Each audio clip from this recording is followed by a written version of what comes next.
This national feeling is good, but it won't count for much, and it won't last unless it's grounded in thoughtfulness and knowledge.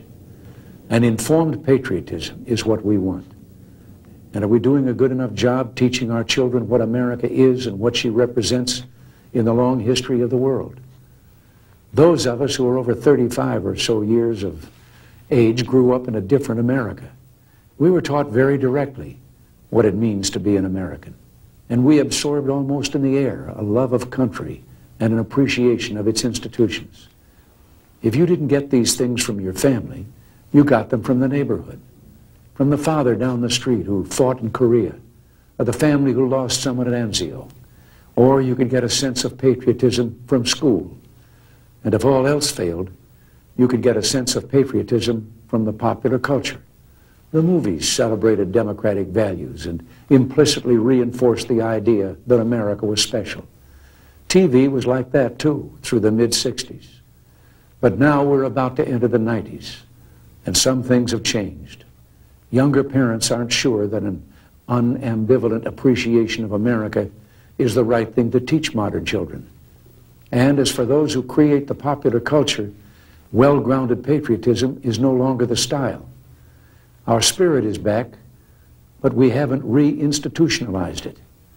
We've got to do a better job of getting across that America is freedom.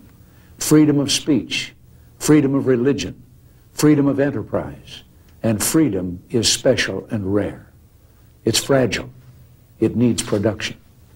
So we've got to teach history based not on what's in fashion, but what's important. Why the Pilgrims came here, who Jimmy Doolittle was, and what those 30 seconds over Tokyo meant.